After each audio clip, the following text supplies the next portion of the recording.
Hey, hey, hey. Happy Monday. Come on in, pull up a chair. The Gaming Gang Dispatch is in the air.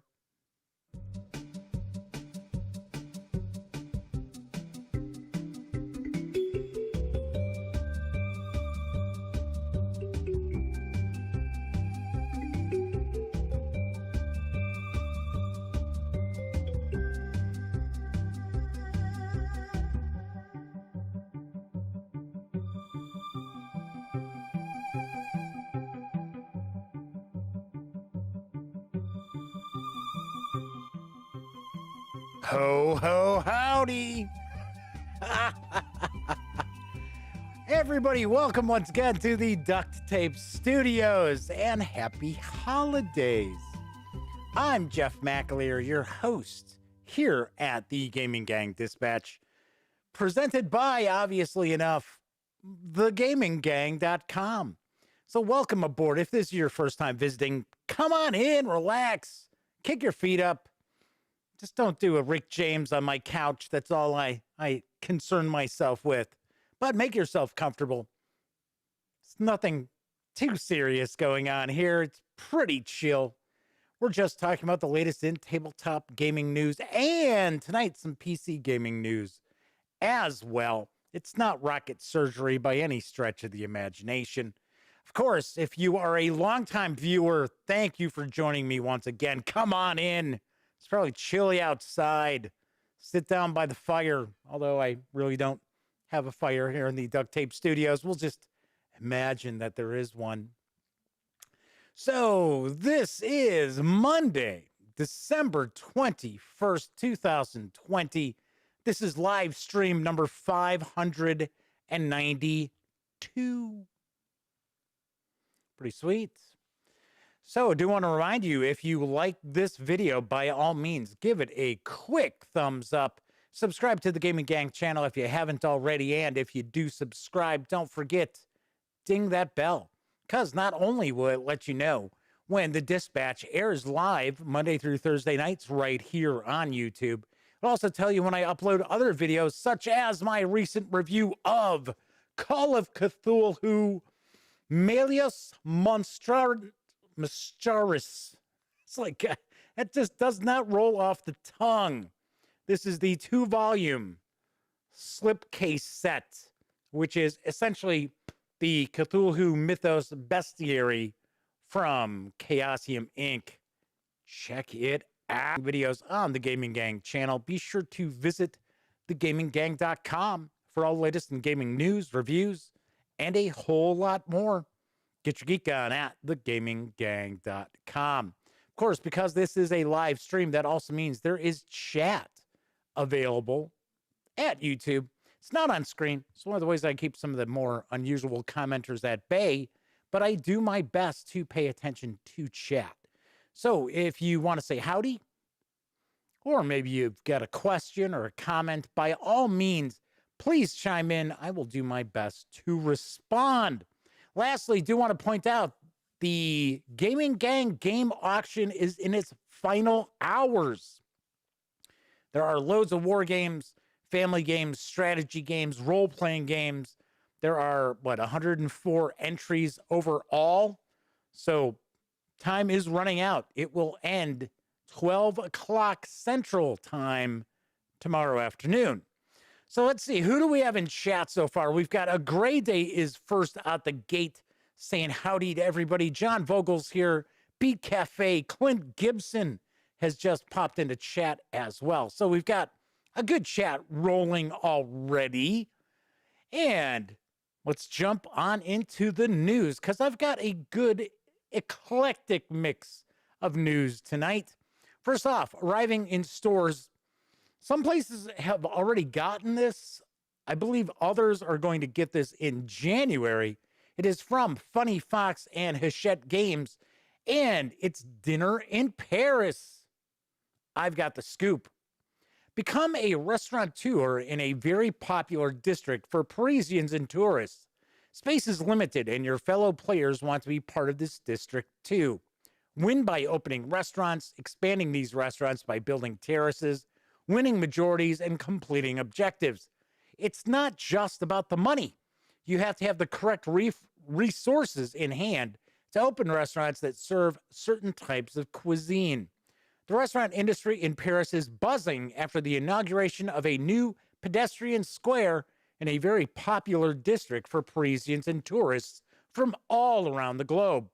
It's a golden opportunity for you, restaurant owners, to open one of the addresses that will contribute to the culinary diversity and the reputation of the French capital. However, there isn't space for everyone. You didn't bring enough gum for everyone. Hope you brought enough for everyone. Chewing gum, eh? Anyway, however, there isn't space for everyone, and your opponents could throw a wrench into your gears. The game does feature changing goals from game to game, so it keeps the play fresh every time. There are hidden objectives that offer a clear direction. There's player interaction as well as cool 3D buildings. Dinner in Paris is for 2 to 4 players, ages 10 and up. Plays in around 40 minutes. It does carry an MSRP of $39.99. As I mentioned before, I think some retailers have it already. I think the majority will have them in January. This is something that Hachette Games is sending along for me to review. Very cool. They're sending me a couple of titles for me to take a peek at, and that is one of them. Doug Roberts is in chat. Welcome, Doug. Good to see you. All right, so Grade A says, Rob Wieland of Forbes did an article on Cthulhu tabletop RPGs. Forbes. I got to be honest, I have seen more like pop culture items pop up in Forbes. I know Forbes has done a lot of articles about Dungeons and Dragons. And I got to be very honest now, I'm nothing against Rob Wieland or whatever I should say. Nothing against Forbes. Those articles tend to be kind of low denominator sort of articles. They're not, you can tell they are not written by people who are invested in these games, at least as far as what I've seen, the articles that they've put out about Dungeons and Dragons, at least. But it is kind of interesting to see something that's not Dungeons and Dragons getting some play in magazines as well. So that's pretty cool. In fact, I have to mention, I thought this was bizarre. I almost responded with a smart-ass comment, but I did my review for Malleus Monstrarum, Monstrarum. I think that's how I kept pronouncing it, Monstrarum. Anyway, so I did my review. And, of course, somebody commented asking if it's available for 5e. It's like, yeah, okay, all right. Not everything is for Dungeons and Dragons, people. I know those of you watching this show know that. I am not the person who appeals to the newbies on the block, I don't think. Let's move on to my next news piece, because coming from Amigo in March is Monster Expedition. I've got the dope. As the newest members of the Royal Monsterological Society, that rolls right off the tongue, right? Why do I have such an easy time saying that, but I'm having a hard time saying Monstrarum? Anyway, as the newest members of the Royal Monsterological Society, players embark on an expedition to hunt for legendary monsters, which have been spotted in the Cloudlands, in the deep sea, and in the haunted forest. With ideal dice combinations, players can improve their camps, catch new monsters, and use the abilities of previously captured monsters. At the start of Monster Expedition, which is set in the same world as 2019's Carnival of Monsters, which I have reviewed and I did enjoy, so did the rest of the gang, players each receive a set of 3 supply camps and a wilderness displays formed from 10 cards. Create a draw pile based on the number of players, then place this deck in the center of play along with the game board and dice. On your turn, you choose one of your 3 camps. Then you go monster hunting, with your camp level determining which dice are available. At the start of the hunt, you roll all the dice, and after each roll, you set aside all dice of a chosen value that you haven't yet set aside. If you can't set any dice aside, the throw counts as a miss, and you lose the best dice you laid out previously. Oh, pushing your luck. When you stop, use the set-aside dice to capture monsters from the wilderness and improve your supply camps, possibly calling on abilities from monsters already in your collection. When the drop pile is exhausted, complete the round so that all players have had the same number of turns, then tally the points to see who took the biggest haul. Monster Expedition is for 1 to 4 players ages 12 and up, plays in around 30 minutes. It is going to carry an MSRP of $19.99, which for some reason seems a little low, but that might be it. When it arrives in late Q1 of 2021. Nice. I really enjoyed the artwork from Monster Carnival. There's a Carnival. No, it's Carnival of Monsters. I like the gameplay as well. So this seems like this is kind of a push your luck kind of dice game where you're trying to capture monsters, and then the monsters are going to give you extra additional powers. Could be kind of cool. Could be kind of cool. All right. The Epic Games 15 days of free games is rocking and rolling. Here's what's on the agenda for today. It's from Creative Assembly and SEGA, and it is Alien Isolation. How will you survive? Discover the true meaning of fear in Alien Isolation, a survival horror set in an atmosphere of constant dread and mortal danger. 15 years after the events of Alien, Ellen Ripley's daughter Amanda enters a desperate battle for survival on a mission to unravel the truth behind her mother's disappearance. As Amanda, you'll navigate through an increasingly volatile world as you find yourself confronted on all sides by a panicked, desperate population and an unpredictable, ruthless alien. Underpowered and underprepared, you must scavenge resources, improvise solutions, and use your wits, not just to succeed in your mission, but to simply stay alive. Overcome an ever-present deadly threat. Experience persistent fear as a truly dynamic and reactive alien uses its senses to hunt you down and respond to your every move. Improvise to survive. Hack systems, scavenge for vital resources, and craft items to deal with each situation. Will you evade your enemies, distract them, or face them head on? Explore a world of mystery and betrayal. Immerse yourself in the detailed setting of Sevastopol, a decommissioned trading station on the fringes of space. Encounter a rich cast of inhabitants in a world scarred by fear and mistrust. When she left Earth, Ellen Ripley promised her daughter Amanda she would return home for her 11th birthday. Amanda never saw her again. 15 years later, Amanda, now a Weyland-Yutani employee, hears that the flight recorder of her mother's ship, the Nostromo, has been recovered at the remote trading station, Sevastopol. The temptation for her to finally understand what happened is too much to resist. When the crew arrive at the Sevastopol, they find something is desperately wrong. It all seems to be connected to an unknown menace, stalking and killing deep in the shadows. Wild stab in the dark, what that could be, right? In order to uncover the truth about her mother, Amanda is forced to confront the same terrifying thing that separated them. I would have shared the launch video for this, except for the fact that I would get flagged for copyright infringement. I already tested. Rats. Oh well.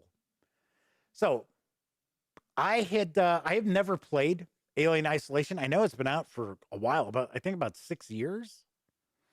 And the strange thing is, it won Game of the Year awards from some outlets, And other outlets were like, this game's not very good. So it's kind of like, okay, how's that working? But once again, I have not checked it out. But it is absolutely free right now through 10 a.m. Central Time tomorrow morning. So there you have it. Flaming Huron's joined us in chat as well. Good to see you, Flaming Huron. One of our chat moderators has stepped in, and he's got the old band hammer in case things get out of hand, which they never do. Ever. Nearly 600 streams, and I think I booted one person in all that time. So let's hope I'm not jinxing things. Let's hope things don't get out of hand. All right, let's move on to some role-playing game news, because now available from Ace Gamebooks Roleplay is Twas. Here's the skinny. 'Twas the night before Christmas, when all through the house not a creature was stirring, not even a mouse. That is until Krampus, the Christmas devil, turns up and abducts Santa Claus, even as he is delivering presents to the sleeping household. Damn you, Krampus! Christmas devil. But as the old goat is trussing him up in a sack, St. Nick draws upon the magic of Christmas to bring a group of toys to life. Charged with rescuing the jolly old elf, the party sets out to save Santa before Christmas Day dawns, and the cruel birch-wielding demon usurps his position, taking his place forever.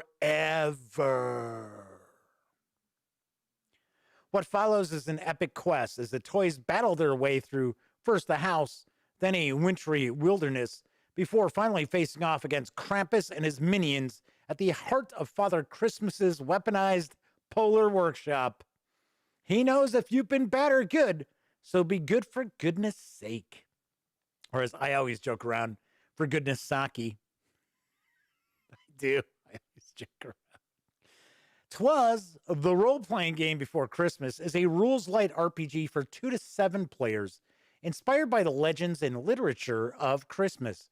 Designed to be picked up and played with minimal preparation, it nonetheless includes a well-developed character creation system, as well as rules for combat and magic. It is ideal for a festive gaming session with an established group, or as an alternative to the games usually played on Christmas Day. I would certainly say that would be a big alternative. Do you have what it takes to save Santa and avert a Christmas catastrophe?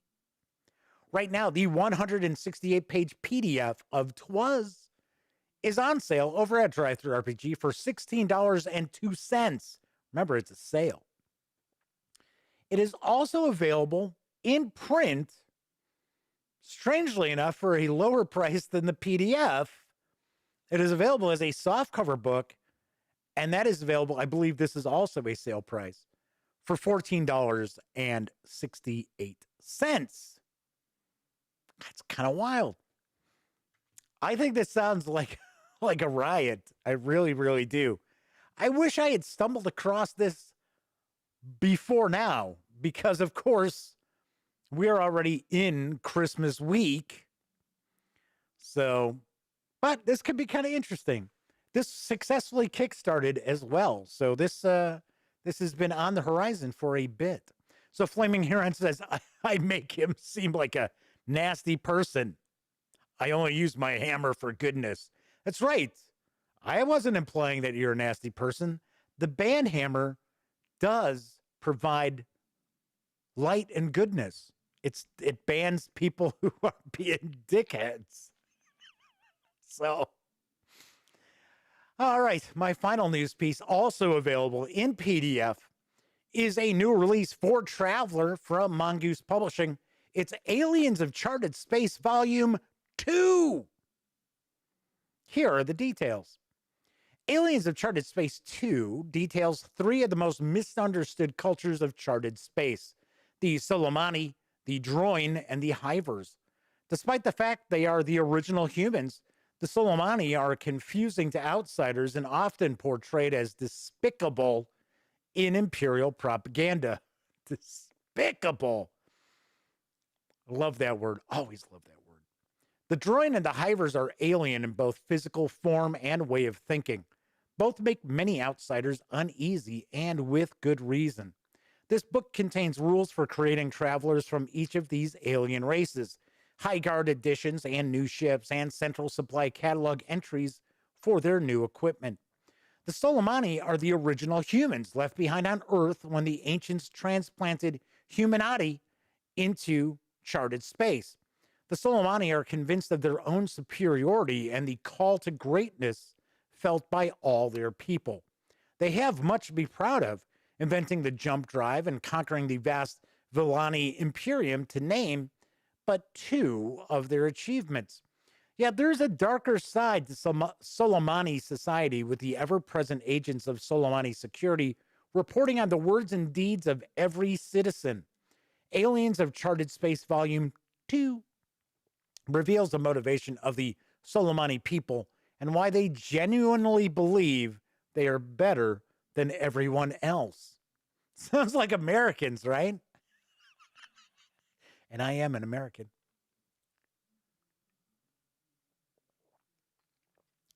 Scattered all across charted space are communities of droin, some voyaging among the stars and others sharpening rocks to use as tools. The droin would be among the most enigmatic of all the people in charted space, even if they were not known to be a remnant of the ancients. Droin do not explain their often bizarre actions, but there must be a logic to them.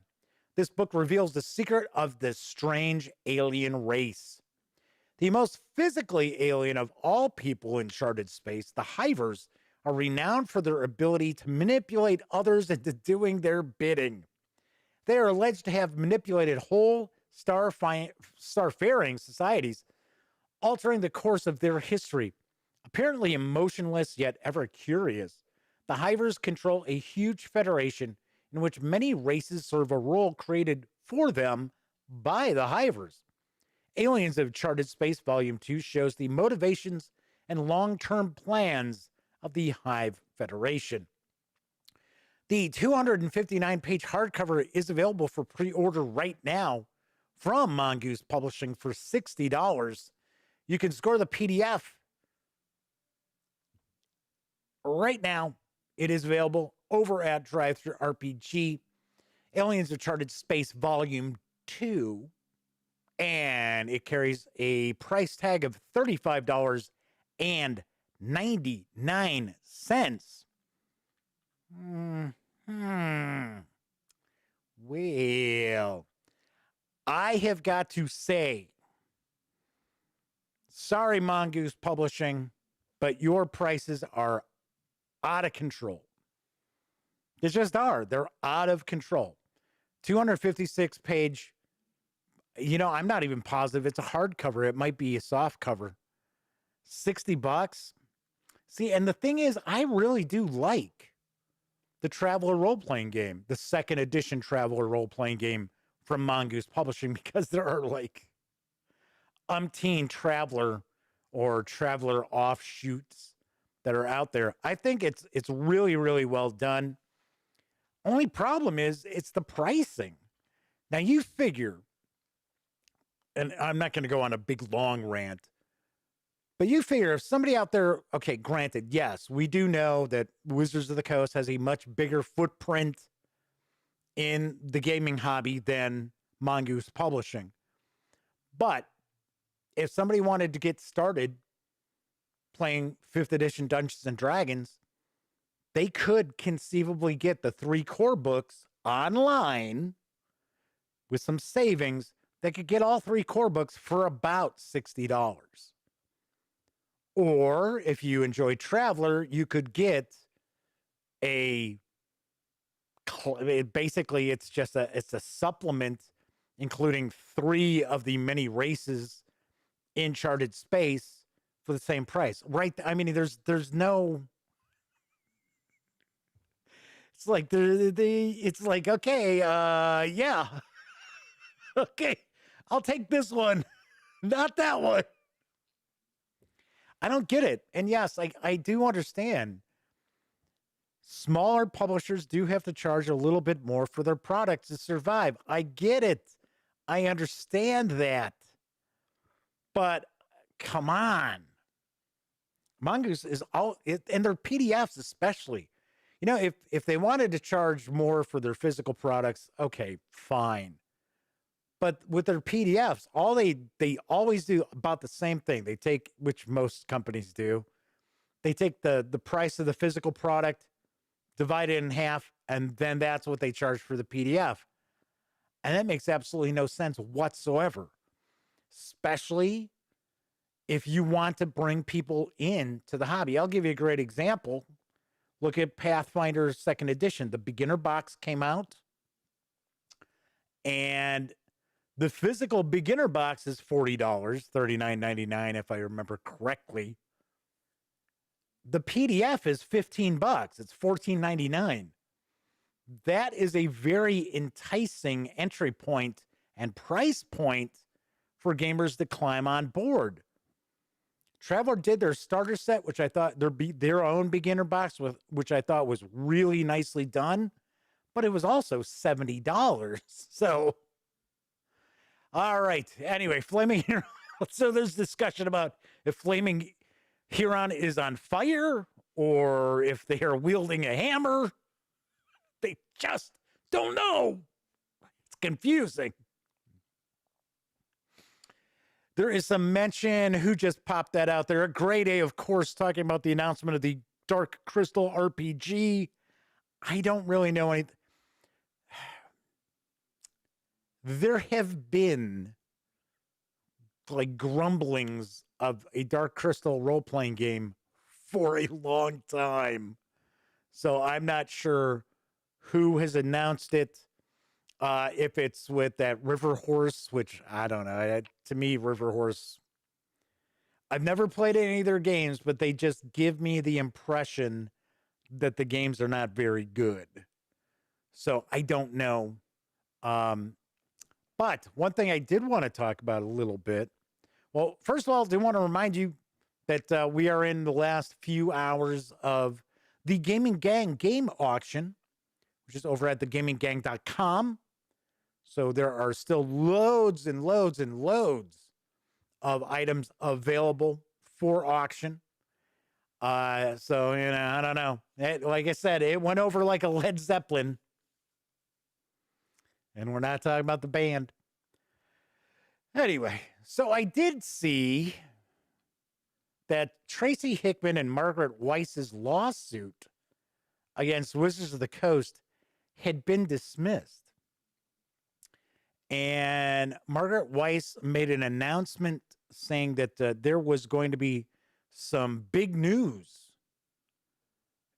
coming up that she couldn't discuss just yet, but there was big news on the horizon. So from what I understand, the lawsuit was dismissed by Tracy Hickman and Margaret Weiss. It was not dismissed by a judge. In fact, as far as my understanding is, I don't think Wizards of the Coast ever actually responded to the lawsuit. So Flaming Heron says, did you see my bid? Yes, I did. But remember, if you read the news, I was only updating the bids on the auction at around midnight, my time, so that I wasn't going to have to spend a bunch of time, you know, going back and forth and constantly being on there changing stuff up. So Flaming Heron says, I don't know. For me, PDFs are generally cheaper, though at times, yeah, pricing doesn't make a ton of sense. No, I don't. I really don't get it. And yes, I get it. Artwork is expensive. And, you know, these games don't just appear overnight. There's a lot of play testing and design theory and everything else that goes into this. But still, it's an electronic file. So I don't know if part of it is because there's so much piracy out there. I have no idea. So, which I think that would just just become like a circle, right? It's like, okay, well, we're raising the prices because people pirate our game in PDF, and then more people would be like, wow, I'd really like to get that game, but I'm not paying that much for a lousy PDF. Oh, hey, look, I could get it for free. And they probably justify it by saying, well, if XYZ company wasn't charging so much for that PDF, I would have bought it. So it's like, okay. Anyway, back to that lawsuit. So I think, I'm not positive, and once again, this is just off the top of my head. I think there's going to be an announcement that Wizards of the Coast is going to produce a setting book for Dragonlance. And I have to be very honest, I hope they don't. Or at least that they don't do it now. And I know there are a lot of people out there, they have like this, just warm nostalgia for Dragonlance, and I get it. I understand it, especially people who read the books. I think that's where a lot of the nostalgia comes from, is from reading the books. The adventures, on the other hand, not so much. So the first adventure, you still had a lot of player agency. Players, the player characters got to make choices and things mattered. But as with most role-playing games that kind of stick to a big meta plot, as the adventures came out, the players ended up being much, much more railroaded in where they could go and what they were doing. And a lot of times it was like whatever choices they were making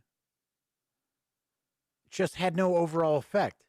And this is not unusual. We've seen stuff like this for Vampire the Masquerade or the World of Darkness, if I want to expand that further out, because the meta plot involved a lot of the different White Wolf Publishing role-playing games.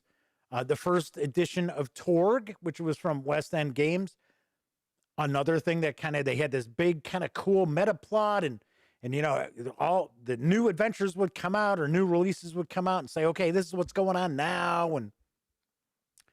But it also got to the point where it was like these NPCs, the main characters of the story, were driving all the action, and the actual players were just kind of there for the ride. So it's like, so I don't know. So I think there are a lot more people out there who want to see Dark Sun, Spelljammer, as opposed to Dragonlance. So I don't know. Then again, maybe it was, maybe the case has been dismissed because there was a settlement. I mean, that's obviously something that has happened, but maybe the settlement doesn't incorporate a setting book for Dragonlance. I think it will. I think that's what's going to happen. And like, I don't really care.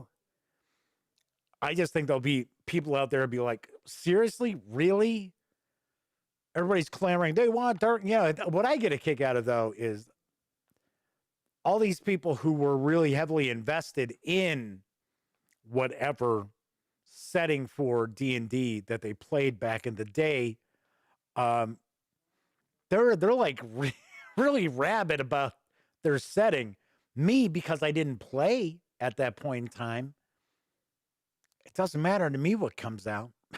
I'm like, okay, that's cool. I'll check it out. I'll review it. All good. All right. Let's see. So, let's see. I like how you get PDFs for free, because honestly, I would buy a ton more physical copies. It says Flaming Huron. All right. Anyway, that's it. That's it for the news. Only got 3 episodes this week because of the holidays. Of course, if you are out there celebrating Hanukkah right now, happy Hanukkah to you. Of course, we've got Christmas this week. I believe Yule, wasn't that a pagan holiday? which actually Christmas is kind of evolved from a pagan holiday. But I thought, if I remember, I think Yule began today, or is it called? Is it Yuletide Mass? Yuletide Mass begins today because today is the winter solstice. Interesting. Shortest day of the year. Well, I should say shortest amount of daylight of the year. Longest night.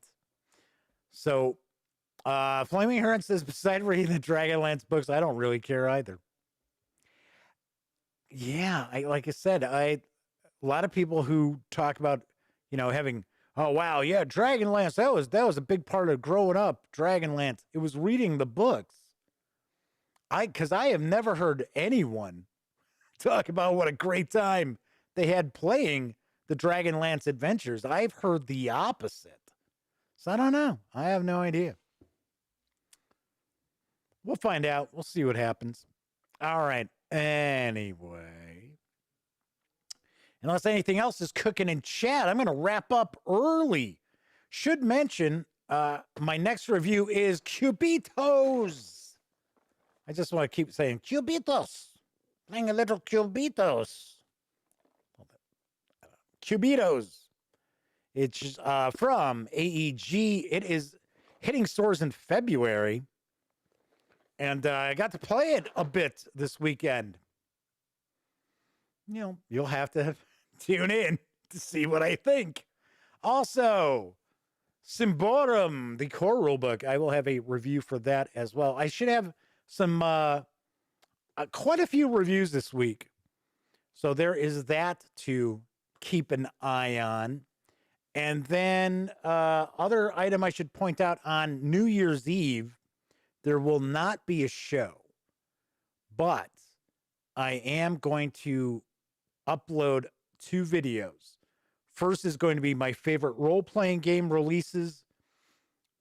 Actually, I think I'll just have, I'm just going to have it, my favorite role-playing games of 2020, because there are a couple that were out before 2020 I was not familiar with, picked them up, and I really dug them. So I'm going to do that. And I'm also going to do that for board games as well. So my favorite board games of 2020. So I will have probably a dozen in each video. I'm not going to go through big, long reviews or anything like that. I'll just kind of point out what I really liked about them and take it from there. So Grey Day was asking, yes, tomorrow is auction day. Yes, tomorrow ends the auction.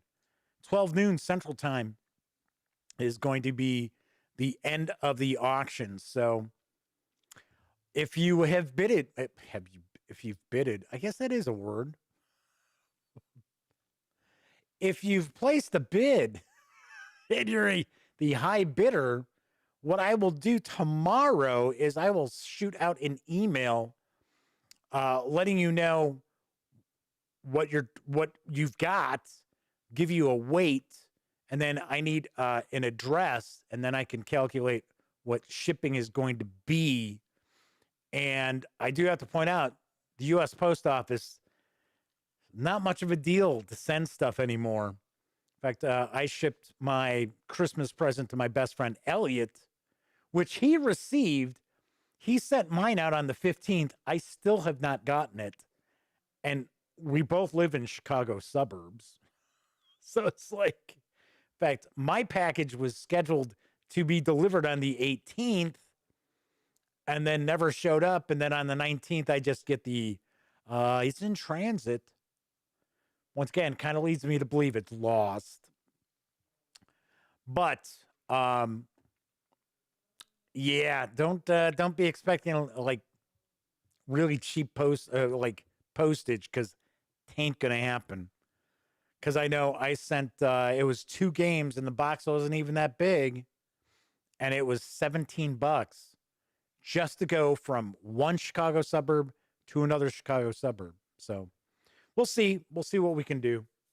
If you get something that can fit into a flat rate box, then I will by all means do it. But Don't know. We'll find out.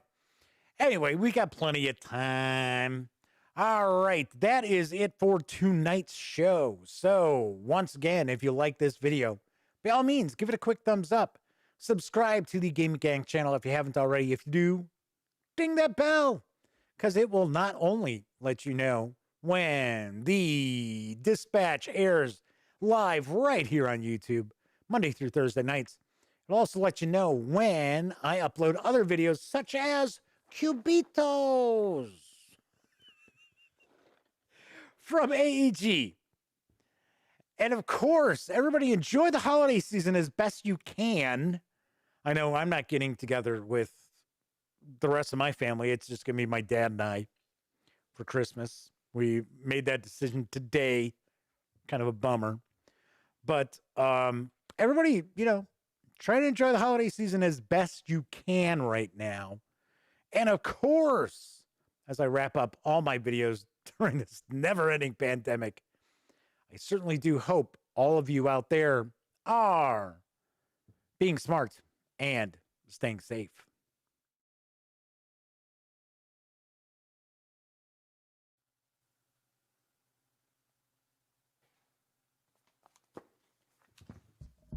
Oh, you're still here. Well, if that's the case, if you'd like to subscribe to the Gaming Gang channel, by all means, click right here.